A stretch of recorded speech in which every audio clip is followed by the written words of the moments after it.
자, 계속 중요한 피자 신문 보죠.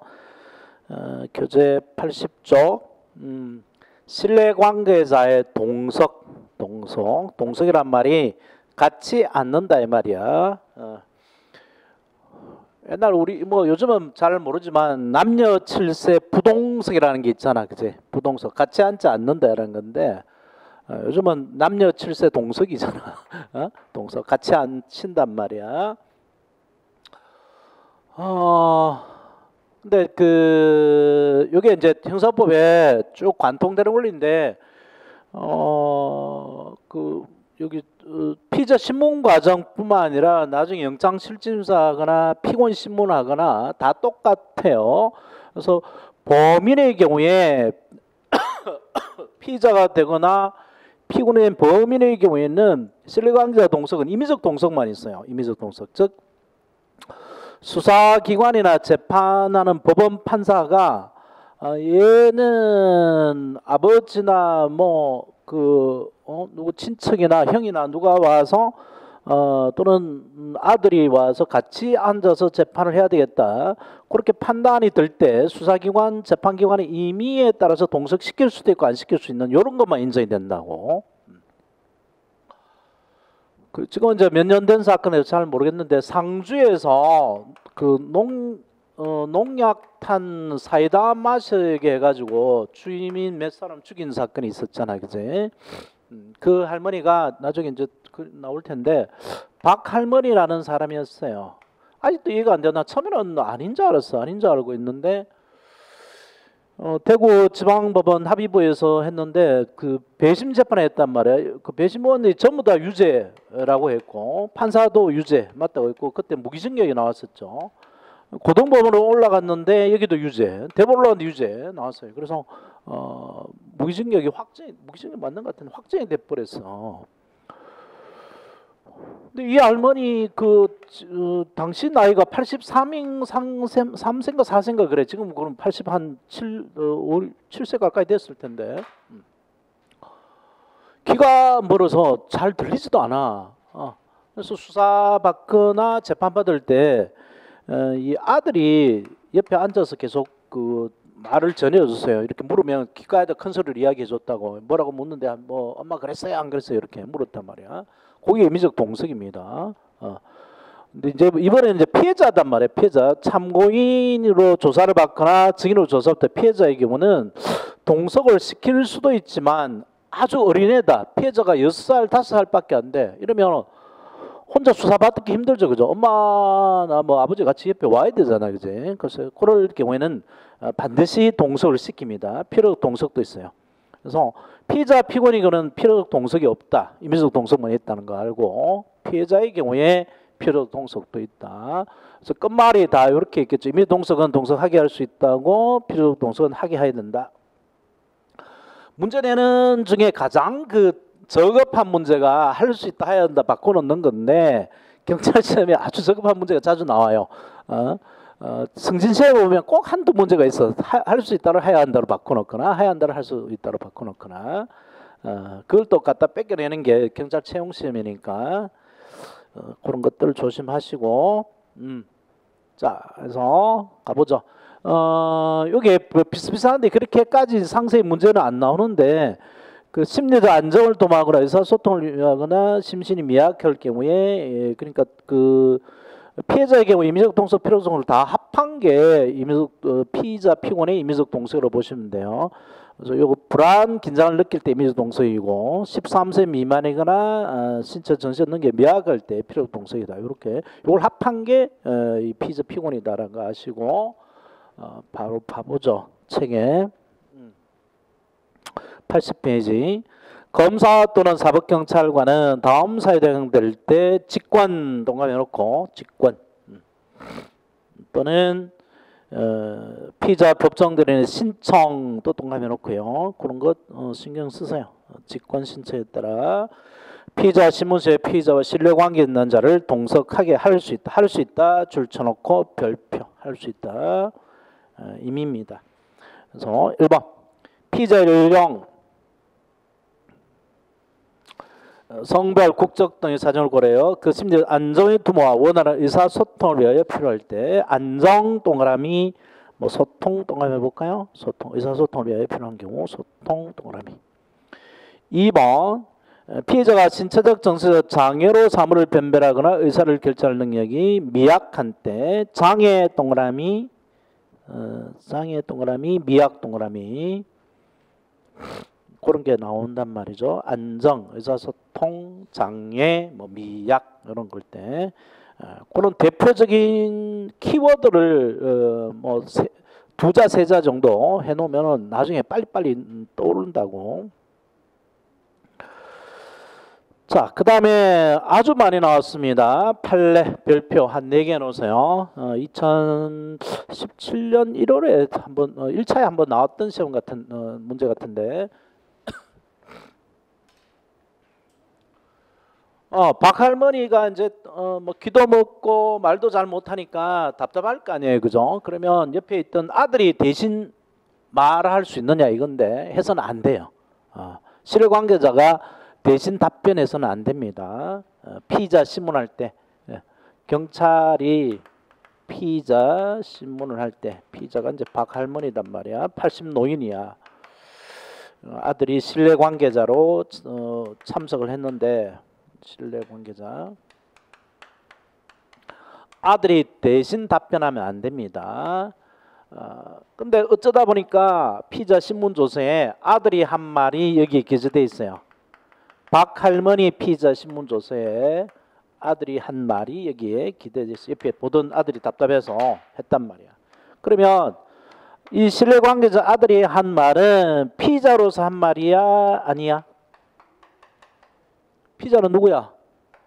박할머니잖아, 그지? 아들은 피의자로서 한 말이 아니죠, 그죠? 아니고 굳이 하자면 참고인일 뿐이지, 그지? 참고인일 뿐입니다. 그래서 이게 설사 피의자 신문조서에 기재되어 있다 하더라도 이 부분 아들이 한 말 부분은 피의자 신문조서로 취급해서는 안 돼요.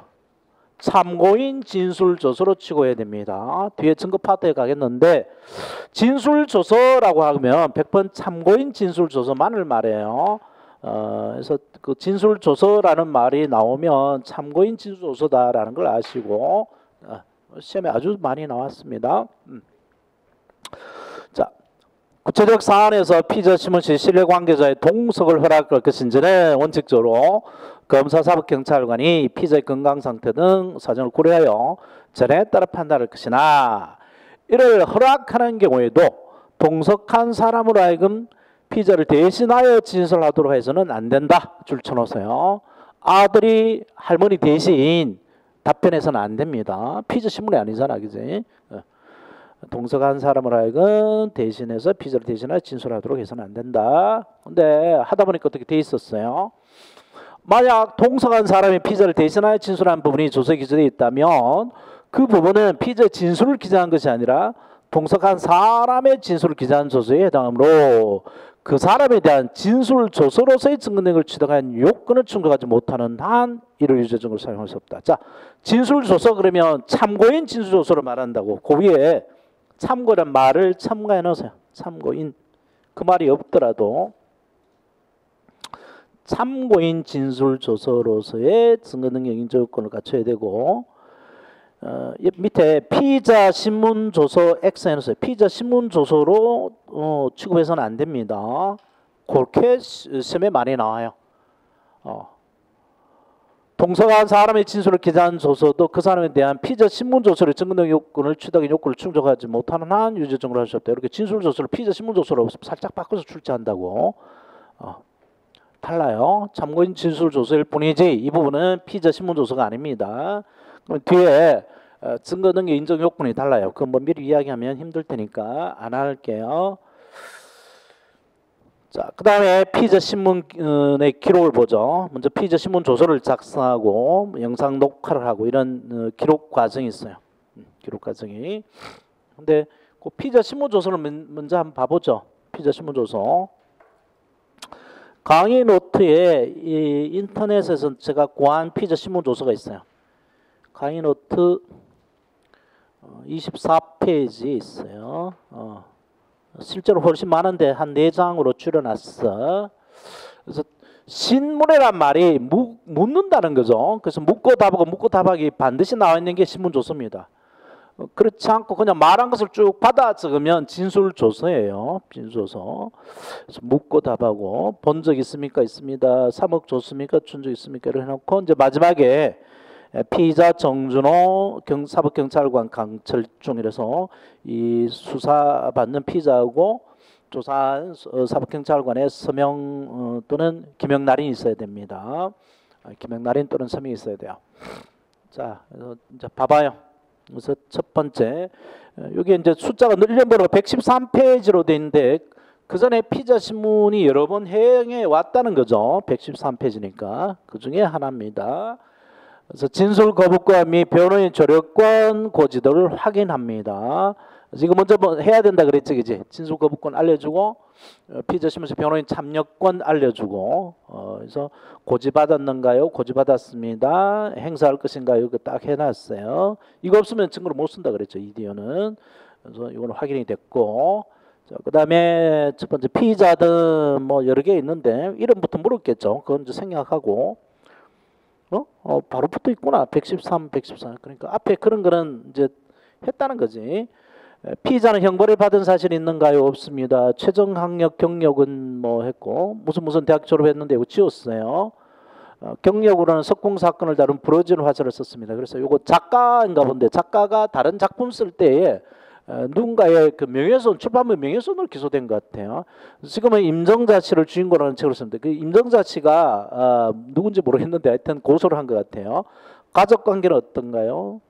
국가로부터 뭐 훈포장 받은 사실 온갖 걸 다 묻네. 정당 사회단체 가면 이 쓸데없는 걸 왜 물을까요? 종교는 무엇인가요? 건강 상태는 어떤가요? 재산 월수입 관계는 어떤가요? 이런 걸 왜 묻죠?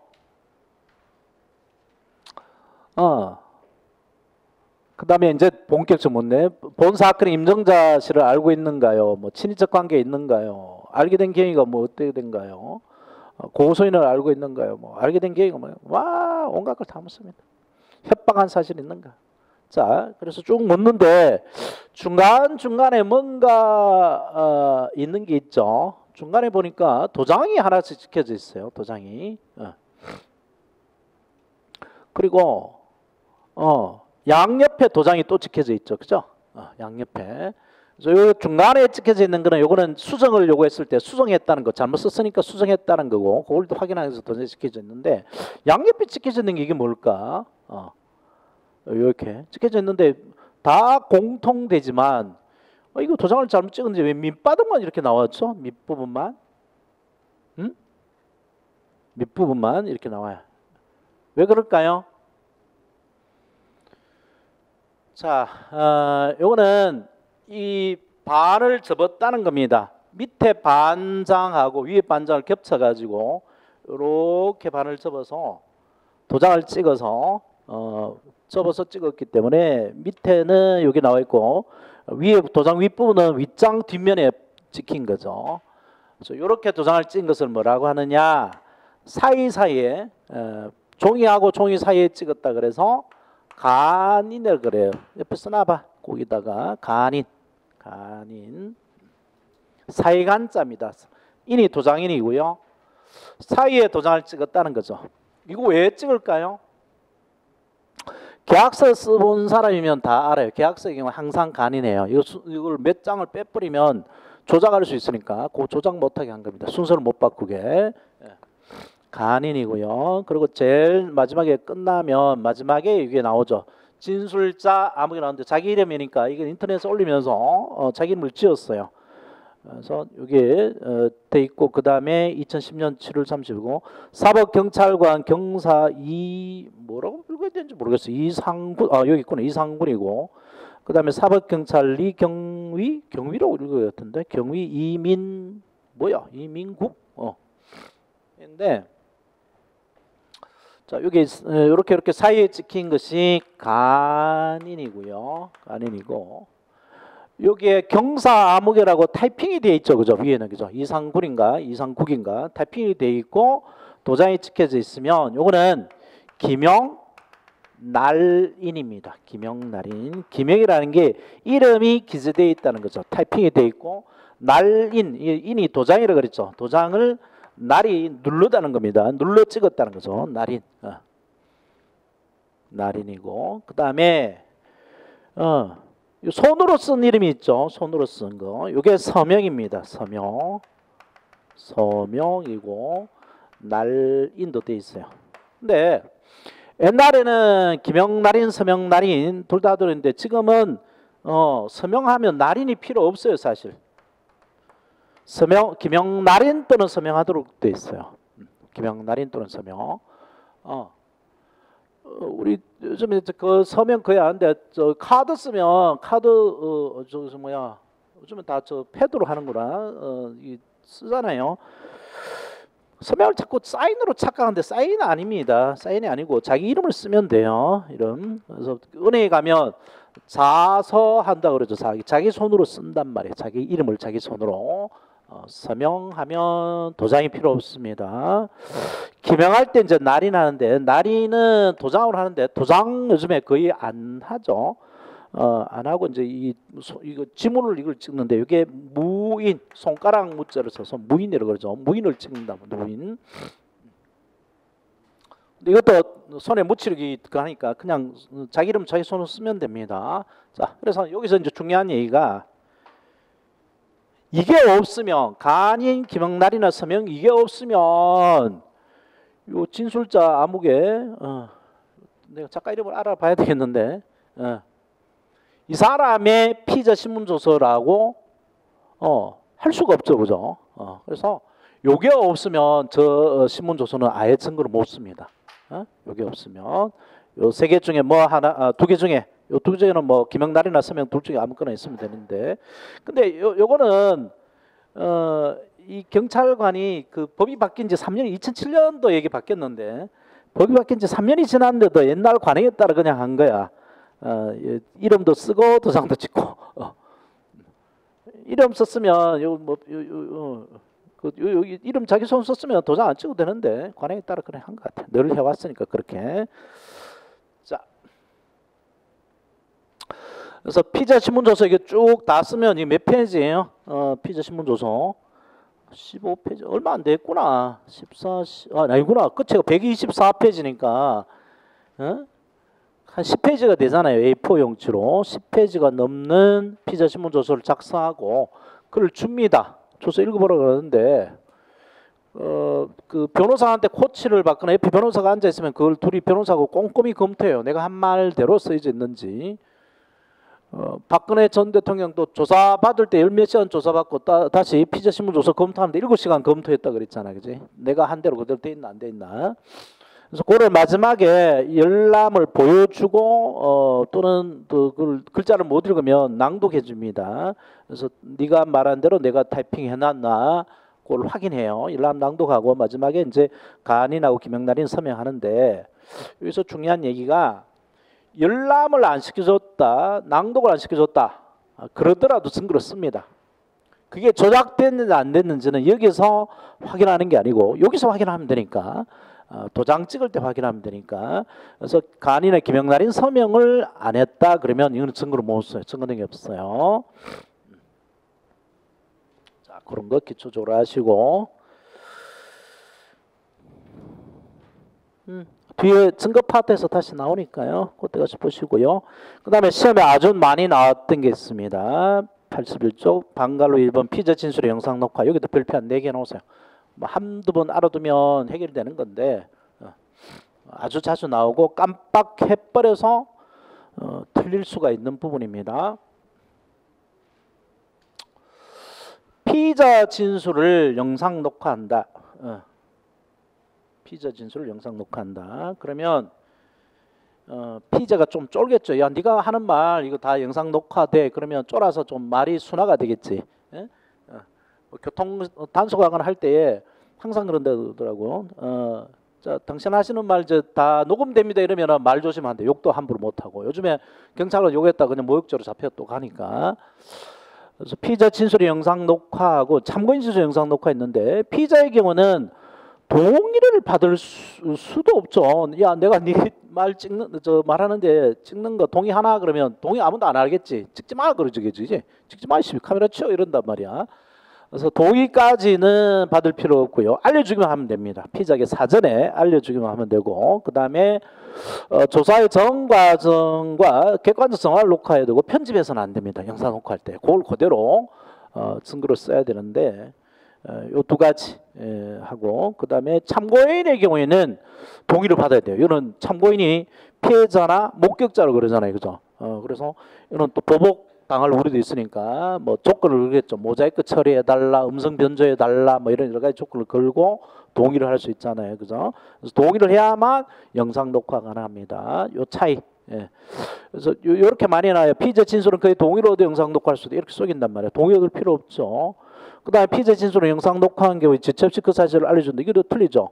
영상 녹화 전에 미리 알려줘야 됩니다. 네 말이 지금 촬영이 되고 있다는 것을.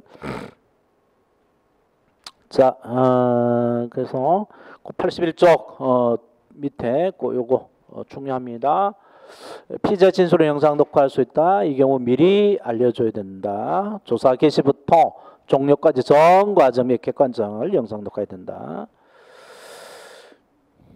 그래서 조사의 전 과정이란 조사가 개시된 시점부터 조사가 종료되어 피의자가 조서의 기명, 날인 또는 서명을 마치는 시점까지를 의미한다. 이건 피의자의 인권 보호하고 피의자 방어를 보호하기 위한 겁니다. 그래서 피의자가 이거 근데 그 영상 녹화 의무가 아니에요. 의무가 아닙니다. 영상 할 수 있다죠. 해야 한다 아니단 말이에요. 형사법에. 그래서 박통 그때 검사 조사 받을 때 영상 녹화 안 하니까 이 새끼들 또 짜고 친다고 막 욕을 했잖아요. 검사하고 또 이 새끼들 또 박통하고 짜고 뭐 한다고 해서 막 욕을 했는데 사실은 그렇지 않았단 말이야.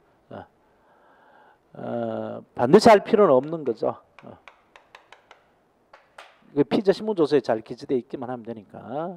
물론 이제 역사적 기록을 남긴다는 의미에서 영상 녹화하는 게 좋긴 하겠는데, 영상 녹화하는 게 피의자한테 도움이 되는 겁니다. 피의자 방어권 보장을 위한 거니까.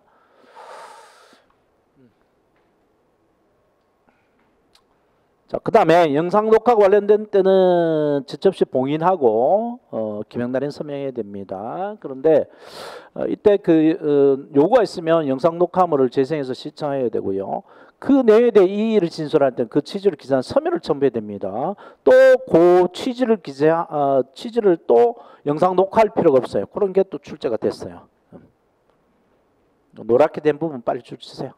그 내용에 대해 이의를 하는 때는 그 취지를 기재한 서면을 첨부하면 됩니다. 첨부란 말이 갖다 붙인다는 거지.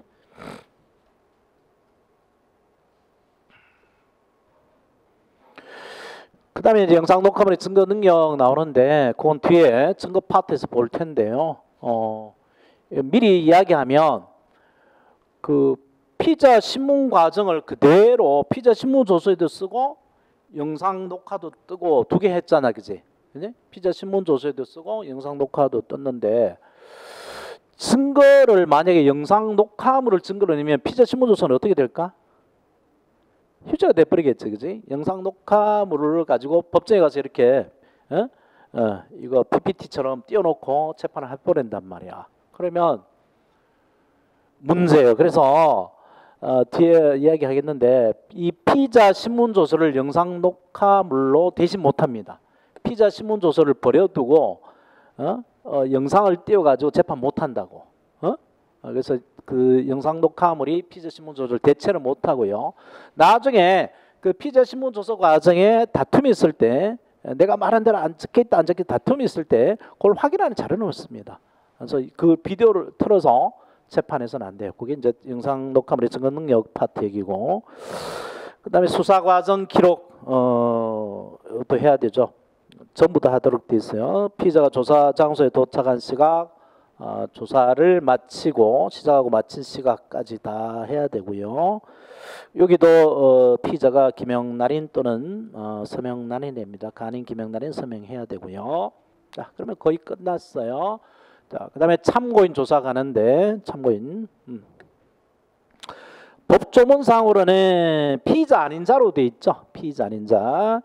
검사 또는 사법경찰관은 수사에 필요한 때는 피의자 아닌 자의 출석을 요구하여 진술을 들을 수 있다는데 피의자 아닌 자의 대표적인 것이 피해자고 또는 목격자고 그렇죠. 바로 밑에 구별 개념에 증인이 나옵니다. 증인하고 참고인은 어떻게 구별된다 그랬죠? 법원 법관 앞에 가서 기소 후에 또는 기소 전이라도 법원 법관 앞에 나가서 증언하면 증인이 되는 거고 수사기관 경찰 검사한테 가서 증언하면 증인으로 부르지 않습니다. 아직까지 참고인으로 부른단 말이야. 참고인. 차이가 있느냐? 참고인하고 증인하고 큰 차이가 있었죠. 어떤 차이? 참고인은 수사에 협조할 법적 의무가 있어요, 없어요?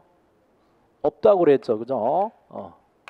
그래서 임의수사입니다. 참고인의 마음에 달려져 있지만 증인이 되면 재판에 협조해야 됩니다. 안 하면 끌려나가요. 그래서 제일 큰 게 구인이죠. 수사 참고인은 구인이 안 되지만 증인이 되면 구인이 가능합니다. 증언 의무도 없어요. 그게 근본적으로 다르고. 자, 그 다음에 83페이지로 가면 참고인 그 조사의 방법이 나오는데 피의자 신문하고 거의 같습니다. 거의 같아요. 근데 다른 게 있다면 피의자의 경우는 피의자 신문 전에 진술 거부권 고쳐야 되잖아요, 그죠? 근데 참고인은 진술 거부권이 있다는 게 너무나 분명하기 때문에 진술 거부권 고칠 필요가 없어요. 그거 줄쳐놓으세요. 참고인에게는 진술 거부권 고칠 필요가 없다. 그 다음에 구인할 수도 없다. 그것도 줄쳐놓고 진술 거부권 고지할 필요도 없다. 구인할 수도 없다. 참고는 구인할 수도 없다. 그렇지만 예외가 있긴 있습니다. 국가보안법 사건은 구인할 수 있고요. 그 다음에 계속 수사에 협조하지 않으면 이 참고인을 수사 과정에서 증인으로 만들어 버리는 제도가 있습니다. 증인으로 만들어 버리는 제도가 이게 수사장 증인신문이라는 제도예요. 뒤에 나옵니다. 뒤에서 보시고 그 뒷페이지를 불러줄까? 어디냐 하면 그 183페이지예요. 183페이지거나 수사장 증인신문 옆에다가 183페이지 거기 있어요.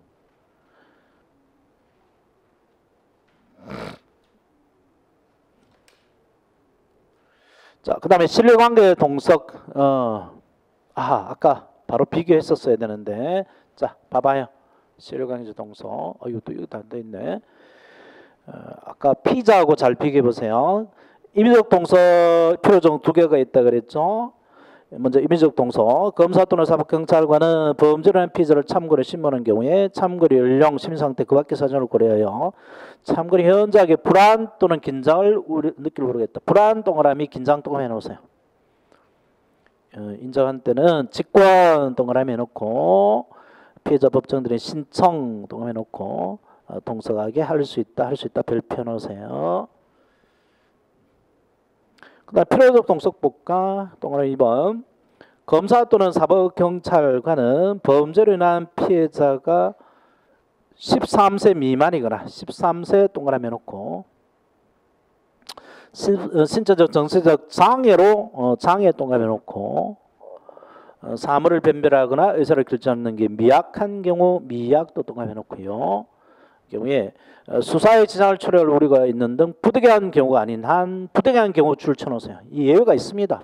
부득이한 경우가 아닌 한 피해자와 신뢰관계 있는 자를 동석하게 해야 한다 또 별표 놓고 그래서 의무이긴 한데 동석하게 해야 될 의무이긴 한데 예외 사유가 있다. 부득이한 경우라는 예외 사유가 있다는 것도 조심하시고 필요적 동석은 신체 인식 필요 없죠, 그죠? 법조문에서 동석을 시켜야만 되는 게 원칙이니까. 그래서 그 피의자하고 잘 비교하시고요. 그다음에 기록도 거의 같아요. 피의자 신문하고 같지만 영상 녹화가 또 다르죠. 이것도 별표 3개. 방갈로 2번 참고인의 영상 녹화가 다릅니다. 그래서 참고인이 진술을 들을 때는 그의 동의를 얻어 줄쳐놓고 녹화할 수 있다. 나중에 증거 파트에 가서 또 쓰입니다. 그 다음에 그 변호사 시험에 이게 나와서 신경을 쓰게 만드는데 어떤 시험이든 경찰 시험은 기출 문제를 갖다 거의 다 뺏겨 쓰기 때문에 나오면 신경 써놔야 돼요. 언젠가 한번 등장합니다. 그래서 뒤에 그 참고에 들어가 있어요. 성폭력 피해자의 진술 영상 녹화인데 성폭력 피해자가 19세 미만이거나 19세 미만 미성년자죠. 19세 미만 출처하세요. 19세 미만 19세 미만이거나 신체적 정신적 장애로 출처하세요. 신체적 정상회로 사물을 변별하거나 의사를 결정하는 등이 미약한 경우 이건 이제 도가니법이 일종인데요.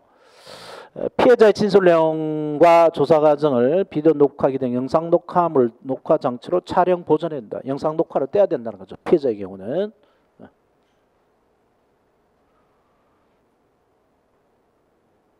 이게 그 동의를 받을 필요가 원칙적으로 없죠. 형사법은 동의를 받아서 영상 녹화할 수 있다 그랬잖아. 근데 동의 받을 필요는 없는데요. 동의 받을 필요 없이 영상을 뜰 수는 있는데 만약에 반대하면 영상을 못 뜹니다. 거기 좀 달라요. 이게 달라. 그래서 마치 그 친고죄 고소하고 같은 논리죠. 고소 있어야지 처벌한다는 거고 이건 반의사 불물죄하고 비슷해요. 여기 밑에 나오죠. 이때 피해자 또는 법정 대리인이 원하지 않는 의사표시를 하는 경우, 반대하는 경우는 촬영을 해서는 안 된다. 그래서 동의 안 받고도 촬영이 가능해요. 성폭력 피해자의 경우는 동의 가능하지만 반대 의사가 나오면은 해서는 안 됩니다. 다만 가해자가 친권자 중 일반인 경우는 그래야지 아니하다 별표했어요. 즉 가해자의 친권자 일반인 경우는 피해자 또는 법정 대리인이 원하지 않는 의사표시를 하더라도 촬영합니다. 친권자 중 일방. 친권자는 누가 친권자가 된다 그래서? 부모 중에 한 일방이 그지? 원래는 부모가 친권자가 되는데 이혼했다든지 하게 되면 부모 중에 일방이 친권자가 된단 말이야. 친권자하고 친족하고 다르죠, 그죠? 친족으로 속이는데 조심하세요. 친족 아닙니다, 친족. 그래서 아버지나 아버지가 딸들 그 강제추행하는 경우 많다고요. 그래서 그 친권적 일방이 가해자였다. 성폭력 가해자일 때 그 사람이 결국 법정 대리인이 되잖아. 친권자가 법정 대리인이니까 뭐 반대하겠죠.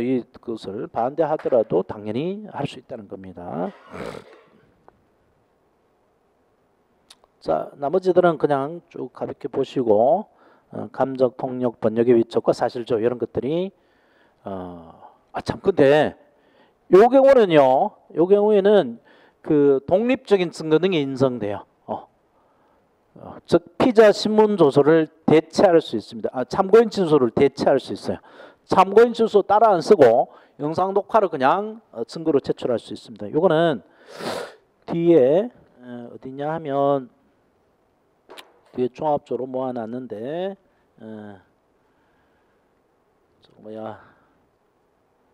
아이고 이거 찾아온다는 걸 맨날 까먹네. 탄핵 증거에 534페이지를 연결해 놓으세요. 534.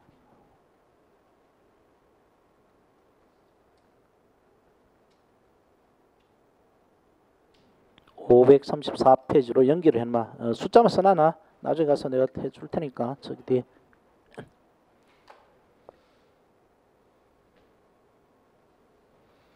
자, 그 다음에 전문수사자문위원 제도가 있습니다. 전문수사자문위원. 요게 뒤에 그 혼동스러운 게 감정에 비슷한 전문 심리위원하고 유사한데 그거하고 혼동하시면 안 돼요. 그래서 가만있어 봐. 이것도 좀 미리 적어놓자. 전문 심리위원. 저 뒤에 있나? 증거 다음에 있었구나. 늘 헷갈리네. 해온다는 거 다른 거 하다가 바빠 나니까. 증거 파트 뒤에 여기 있다. 415페이지하고 비교해 두세요. 전문수사자문위원회 지정 옆에 415.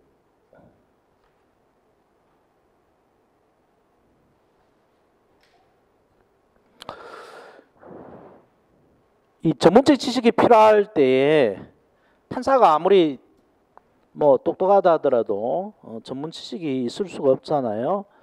그 첨단 산업 분야, 뭐 첨단 산업이라는 것이 요즘에 많이 나오는 거 뭐야? 뭐 핸드폰, 이거 뭐 우리 기술 뺏겨갔다 안 뺏겨갔다. 요즘에 또 뭐 평창에서 나오는 뭐 5G 기술 이런 거 판사가 알래 알 수 없죠. 다 공부하지 않는 다음에. 그다음에 지적재산권, 뭐 노래, K-팝 누가 뭐 표절했다 이런 거 표절된지 안 된지 판사가 들어봐서 알 수 없죠. 그다음에 국제금융, 비트코인이 뭐 어떻게 형성됐냐 뭐 이런 거 모른단 말이야. 그래서 전문 지식이 필요한 사건에서 전문가의 그 조력을 받아서 충실하게 수사할 수 있도록 하는 제도가 이제 전문수사자문위원회인데 감정을 위촉해도 돼요. 근데 감정 위촉하기 힘들죠. 힘드니까 아예 그냥 수사위원으로 이제 데리고 오는 거죠. 채용하는 방법입니다. 자, 의의를 봐봐요. 검사는 줄쳐놓고요. 사법경찰관 수사 과정은 없어요. 검사만 있고요. 검사는 공소지기와 관련된 사실관계, 법률관계 아니고 사실관계를 분명하게 위하여 필요한 경우에는 직권 동감해놓고 또는 피의자나 변호인의 신청에 의하여 전문수사자문위원을 지정하여 자문을 들을 수 있다. 별표해놓으세요. 의무는 아니라는 거죠. 여기에 피해자의 신청은 있을 수가 없습니다. 피해자 신청 없다는 것도 조심하시고, 이 말은 뭐냐니까 LG하고 뭐 삼성이 뭐 분쟁이 났어요. 지적재산권에 대해서 분쟁이 났다고. 그때에 주로 LG가 피해자가 많이 되나? 삼성이 더 세지. 가해자가 됐다. 그러면 이쪽이 이제 피해자가 되는 거죠. 피해자가 되고 이쪽이 피해자가 되는 건데 전문가를 누구를 내세우는 것에 따라 다르단 말이야. 전문가를. 그래서 자기 측 인맥이 있냐 이쪽 인맥이 있냐 이게 따라서 이제 다를 텐데 여기 그 전문수사 자문위원이라고요. 자문위원. 그래서 이 피의자 측에서 아무 개를 전문수사 자문위원으로 지정해 달라라고 신청할 수 있단 말이에요. 피해자는 신청 못 한단 말이야. 피해자는 검사가 직권을 한 거죠. 검사가 피해자 측 입장을 뭐 옹호해 줄 전문가는. 자, 그다음에 지정 절차, 가로 2번 전문수사자문위원을 수사 절차에 참여시키는 경우에 검사는 각 사건마다 1인 이상입니다. 1인이 아니에요. 1인 이상 사건이 복잡할 때 여러 사람을 지정할 수 있죠. 지정하고 지정을 취소할 수도 있습니다. 그래서 전문수사자문위원 지정은 피의자 또는 변호인의 신청에 의해 수도할 수 있다는 것들 조심하고, 그다음에 여기에 대해서 다툼이 있으면 요건 다른 시험에 나왔어요. 이거 피의자 또는 변호인은 검사의 전문수사자문위원 지정에 대하여 관할 고등검찰청 검사장에게 이의를 제기할 수 있다. 고등법원이 아닙니다. 고검장한테 이의를 제기할 수 있어요. 별표 놓으세요. 고검장에게. 그 다음에 참여 방법. 전문수사자문위원은 전문적 지식에 대한 설명 또는 의견을 기재한 서면을 제출하거나 전문적 지식의 설명이나 의견을 진술할 때 서면 동그라미 진술 동그라미. 서류로 써내는 게 좋은데 나와서 그냥 그 수사 과정에 나와서 진술할 수도 있다는 거죠. 그 다음도 중요합니다. 전문수사자문위원 설명 의견 진술에 관하여 검사는 피의자 또는 변호인에게 서면의 의견 진술의 기회를 주어야 한다. 피해자가 아닙니다. 피의자 변호인이에요. 주어야 한다. 별표 넣으시고요. 주어야 한다. 의무입니다. 법원 판사가 개입할 수는 없죠. 법원 판사가 하는 건 전문수사 자문위원회 아니고 전문심리위원이에요. 뒤에 가서 나오고요. 자, 여기까지가 임의수사입니다. 임의수사. 그래서 피의자를 불러다가 조사를 하고 참고인을 불러다가 조사를 하고 이런 것들이 임의수사들이죠.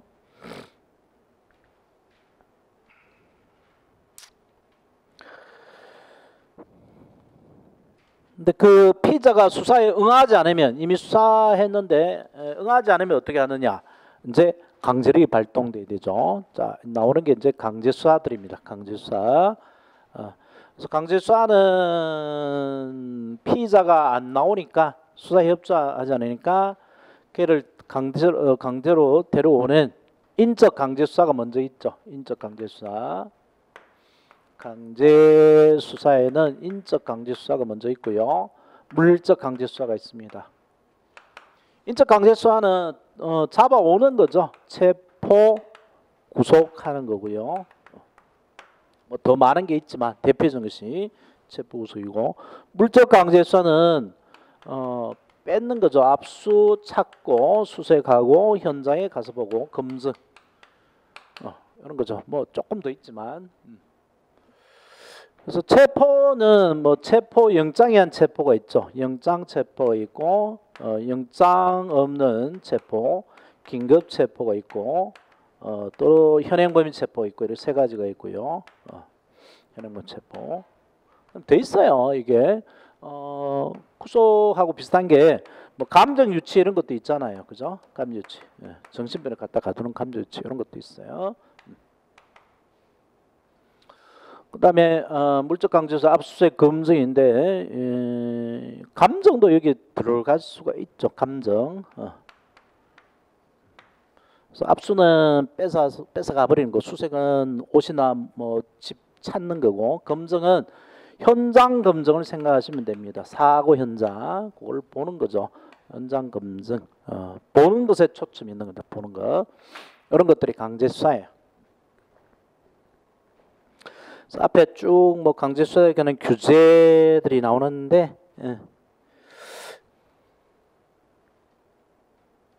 아이고 이거 넘어가나 또.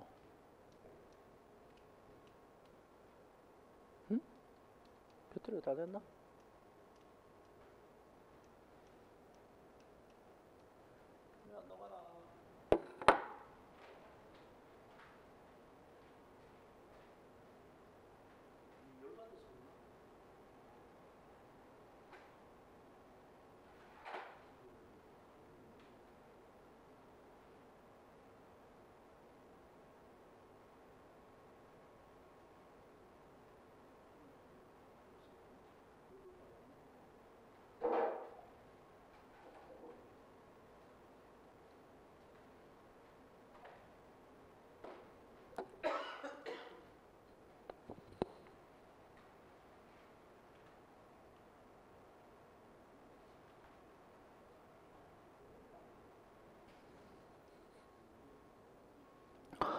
자, 거기 흐름만 나와서요. 여기 문제가 하나 안 되는데 이론적인 거라서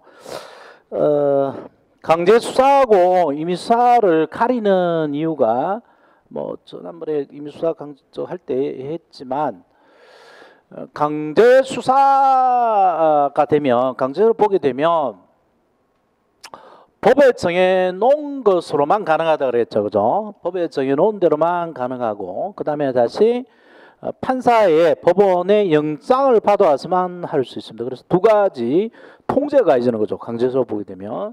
그래서 법정주의, 영장주의에 지배를 받게 돼요. 체포 구속해오거나 압수수색 검증하거나 감정 유치하거나 감정할 때는 이런 통제가 있고, 임수사는 그런 통제가 없단 말이죠. 그래서 되도록이면 임수사로 자꾸 도망을 간다 그랬죠. 수사기관은. 이 두 가지 제한이 있는데 이 중에 가장 중요한 게 바로 영장주의고요. 그래서 영장주의를 별도로 해놨어요. 87페이지 3번 영장주의 이렇게 해놨는데 이게 굉장히 중요한 뼈대가 됩니다. 굉장히 중요한 뼈대가. 영장주의 봐보세요. 영장주의라 법원 또는 수사기관이 형사 절차에서 강제 처벌하기 위해는 법원 또는 법관이 발부한 적법한 영장에 의해야 된다는 원칙을 말한다. 영장이 바로 영어의 워런트죠. 워런트. 헌법에도 근거했습니다.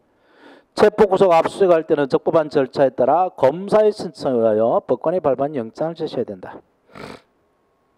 그래서 헌법상 영장 청구권은 검사에게만 있다라고 하는 것들 조심하시고, 영장주의를 만든 이유가 뭘까요? 왜 만들었을까? 결국 국민의 인권 보장을 위한 겁니다. 인권 보호를 위해서 함부로 수사기관이 범죄자도 국민이니까 국민의 인권을 침해한 것을 막기 위한 거죠. 자, 그래서 강제 처벌에만 적용됩니다. 자, 그 안에 판례가 있어요. 판례. 이게 내가 추가해 줄 판례가 또 하나 생기긴 했는데 나중에 추록을 드릴 텐데 이게 뭐냐 하니까 요 판례 별표 한 3개 넣었어요. 여러 집에 나왔어요.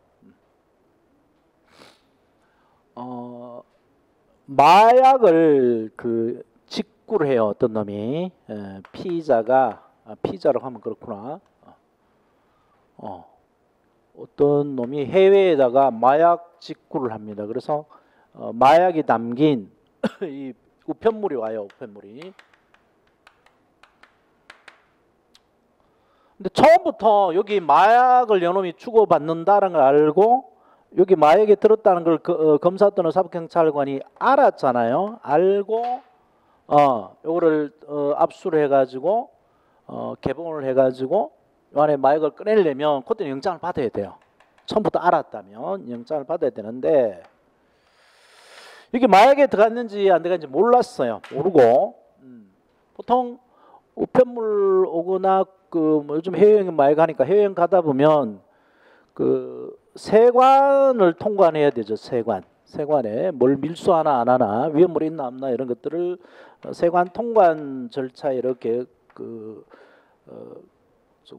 엑스레이대 이렇게 투시를 하는데 그 과정에서 마약이 들어가 있다는 것을 알았어. 마약이 들어가 있다는 걸 알았어.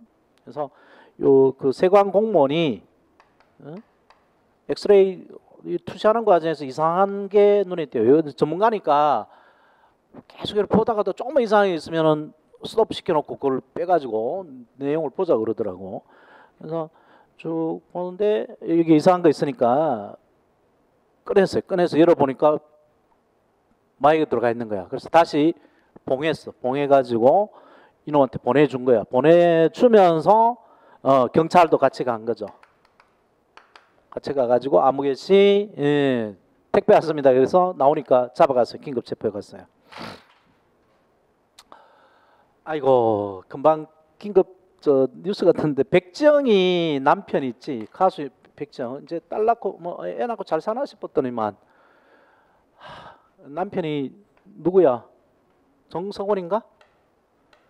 지금 실검 1위로 떴지. 마약 혐의로 긴급 체포됐어. 마약 혐의로. 이 짓을 하거든요. 좀 살지 자꾸 이런 걸 안 그래도 우여곡절 많은 여자인데 더 또 힘들게 만드는.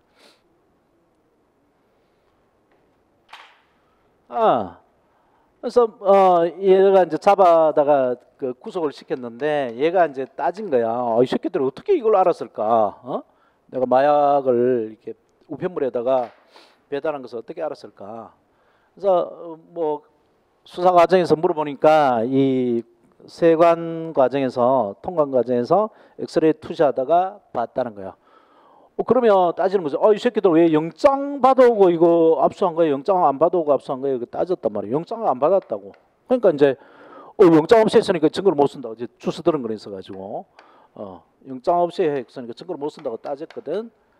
근데 대원 판례가 처음부터 알았다면 마약이 있던 걸 알았다면 영장을 받아서 열어봐야 되는데 이거는 범죄를 수사를 하기 위한 게 아니고 세관 과정에 통관 과정에 이 내용을 들여다보기 위한 것이기 때문에 영장이 필요 없다라고 했어요. 자, 그 논리들을 잘 보시죠. 요 판례 역시 논리. 행정기관이 행정작용을 위하여 필요한 정보나 자료 등을 얻기 위하여 행하는 권력적 사실행위인 행정조사. 요 줄쳐놓으세요.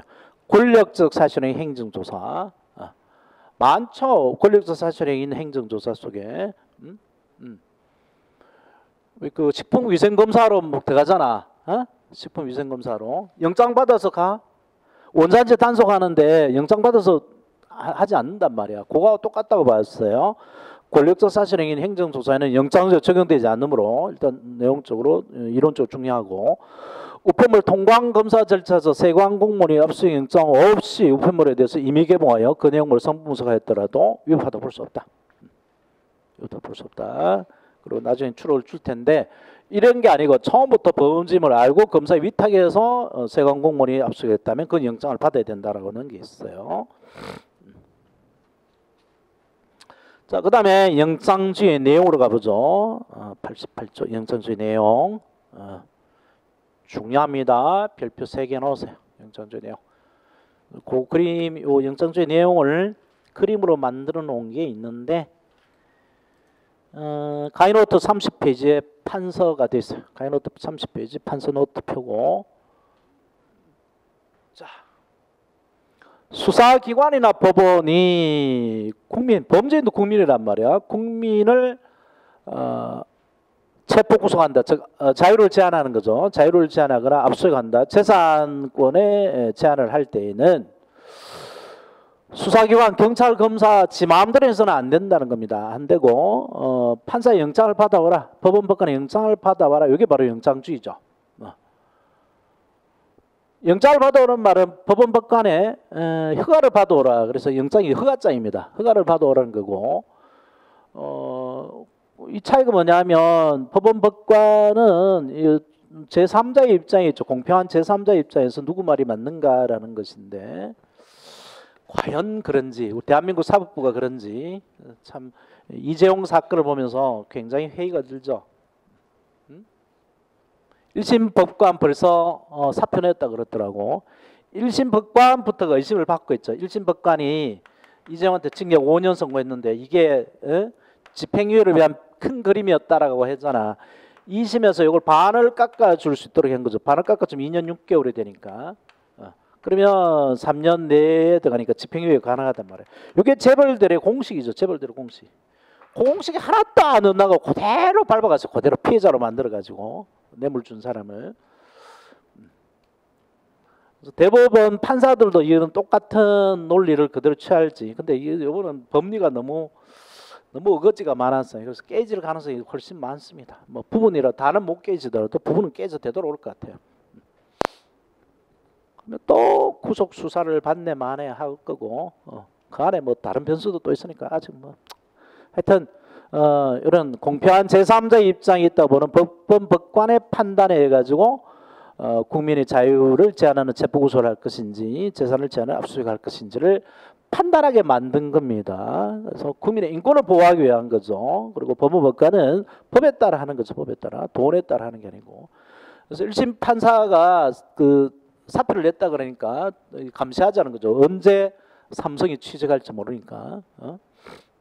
재벌 사건을 맡으면 몇 년 후면 그 재벌에 거의 취직한대. 그 판사가 조만간 뭘로 어떤 형태로든 그만큼 편의를 봐줬으니까 대가를 받는다는 거죠. 자, 그래서 첫 번째, 영장이라고 하기 위해서는 누가 발부해야 영장이야?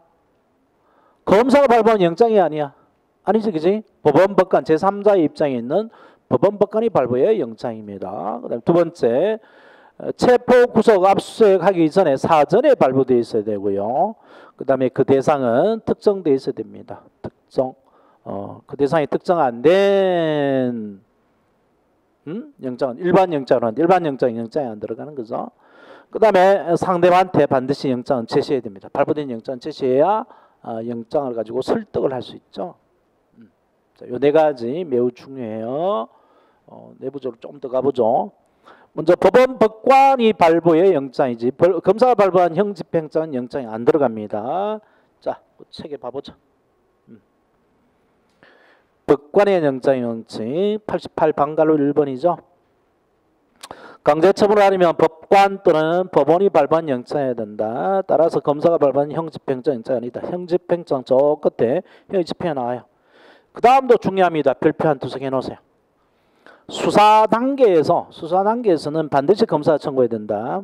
사법경찰관을 검사에 신청할 수 있을 뿐이죠. 헌법상. 그래서 이것도 지금 바꾸자고 논의가 되고 있고요.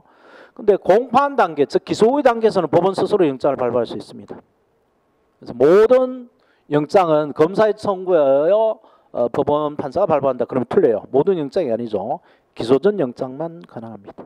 자, 그걸 확인한 판례도 별표 한 두 개 넣고, 그 다음에 영장의 발부 시기는 사전 영장이 됩니다. 사전 영장. 사전에 미리 발부해 있어야 돼요. 근데 예외가 있습니다. 사후 영장이 있어요. 예외들이. 영장주의 예외들이 있습니다. 그다음에 세 번째 중요한 게 바로 일반 영장이 금지돼 있죠. 즉 대상이 특정돼 있어야 됩니다. 아무거나 가능한 것은 그걸 일반 영장이라고 그러는데 그러면 판사가 어떤 사람을 구속할지 말지를 판사가 결정해야 된다고. 어떤 사람을 구속해서 어디 가둬놓을지 판사가 정해줘야 돼요. 누구의 물건을 압수해서 어디에 보관을 시킬지 판사가 정해줘야 되는데 이런 영장을 하나를 떡 끊어가지고 판사가 도장만 찍고 넘겨준다고 경찰한테 넘겨주면 이 영장이라고 덜렁덜렁 들고 다니는 경찰이 아무개 한 놈 보고 야 이놈이 마음에 안 들어 너 일로 와봐 너 구속 너 구속 이름 뭐야 이름 받아 쓰고 그래서 구속시켜버리면 경찰치 마음대로 할 수 있잖아요. 그죠? 그래서 영장주의가 완전히 뼈다귀만 남게 되죠. 해골이 돼버립니다. 그래서 그 대상은 반드시 특정하도록 되어 있어요. 특정. 그래서 그게 원칙인데 예외가 있습니다. 조금 예외를 둘 수 있는 게 바로 그 전자적 증거예요. 전자적 증거. 그래서 아무거나 할 수 있는 일반 영장은 금지되는데 전자적 증거 요즘에 많죠. 디지털 에비던스. 이거는 예외가 있습니다. 요즘에 모든 증거가 다 전자 형태로 되어 있죠. 핸드폰, 그 다음에 USB 또는 하드디스크 이런 데 들어가 있단 말이에요. CD는 이제 안 쓰잖아. 뭐 책이다, 서류다 이렇게 돼 있으면 서류다, 종이로 이렇게 물체로 돼 있으면 이거는 범죄와 관련된 거, 이건 범죄와 관련 없는 거 이렇게 분류가 가능한데 뭐 이런 거 핸드폰 USB에 메모리에 들어가 있다, 메모리 형태로 돼 있으면 파일을 구별할 수 없죠, 물리적으로, 그지? 그래서 다 압수를 해야 되잖아, 다 압수. 그래서 그때는 특정에 대한 예외를 인정합니다. 뒤에 가서 상세히 할게요. 그래서 원칙은 뭐 하드디스크도 보면 폴더들이 이렇게 있잖아, 다들, 그지? 정보가 이렇게 구분이 될 수 있잖아요, 모니터에 띄우면. 그래서 범죄에 관련된 것을 복사해 가는 게 원칙입니다. 범죄 복사된 거, 복사된 원칙인데 이게 포맷이 돼서 폴더를 구별을 못 하겠다 이러면은 그 자체를 떼가야 되죠, 그죠? 그때는 예외를 인정한단 말이야. 뒤에 가서 아주 상세히 다룰 겁니다. 굉장히 뭐 시험에 요즘 계속 나오고 있는 부분이 되고, 자 그다음에 영장은 제시해야 됩니다. 영장은 제시해야 되는데 체포 구속의 경우는 사전에 제시해야 되지만 급하면 사후 제시도 가능합니다. 근데 압수수색 검증영장은 반드시 사전에 제시해야 되고 사후 제시가 안 돼요. 차이가 뭘까요? 영장이 여러 장 발부될 수 있지만 모든 그 경찰이나 모든 검사한테 영장을 다 발부할 수는 없잖아. 그래서 체포 범인을 잡은 놈이 일단 잡고 나중에 영장 가진 사람이 와서 네 이런 식으로 영장을 발부됐어라고 사후 제시가 가능하지만 압수수색 검증의 경우는 도망다니는 물건을 압수수색하는 게 아니거든. 어디 창고나 어디 집이나 이런 거를 털러 가는 거기 때문에 그건 영장을 제시하고 들어가야 돼요. 영장 제시 안 하고 들어가고 영장 제시 안 하고 압수수색해 가버리면 이게 강도인지 뭔지 알 수 없잖아, 그지? 그래서 저항이 더 세게 되죠. 그렇기 때문에 반드시 사전 고지합니다. 그래서 요게 시험에 많이 나와요, 많이. 자, 요게 이제 뭐 십몇 년 전 사건인데 김민석 옛날 민주당 위원 정치자금법 위반으로 됐는데 이제 영장 제시하는 나오죠, 이렇게. 그래도 막 몸으로 막아요. 그게 그 89조 방갈로 4번 영장 제시 원칙 두 번째 문단, 세 번째 문단 별표 한 4-5개 놓으세요. 자주 나옵니다, 자주. 체포 구속영장을 집행함에 있어서 영장을 소지하지 않은 경우에 급속을 하는 때는 피의자에 대하여 범죄 사실의 여지와 영장이 발부됐으면 고하고 집행할 수 있다. 다만 집행을 완료한 후에는 신속히 영장을 제시한다. 사후 제시가 되고 이게 긴급 집행 예외라 그런 겁니다. 긴급 집행 예외 사후 제시가 가능하죠. 그러다 압수수색 검증영장 집행은 이러한 긴급 집행 예외가 인정되지 않으면 반드시 영장 제시됩니다. 그래서 압수수색 영장을 집행함에 있어서 영장을 소지하지 않은 경우에 급속을 하는 때는 뭐 이렇게 나오면 틀려요. 그리고 이제 밑에 영장주의 원칙 예외들이 나오는데 안 읽으셔도 됩니다. 뒤에 나온 것을 요약해 놨을 뿐이니까요. 뒤에 돼 있고. 자, 그다음에 이제 체포로 넘어갈 텐데 쉬었다 하자.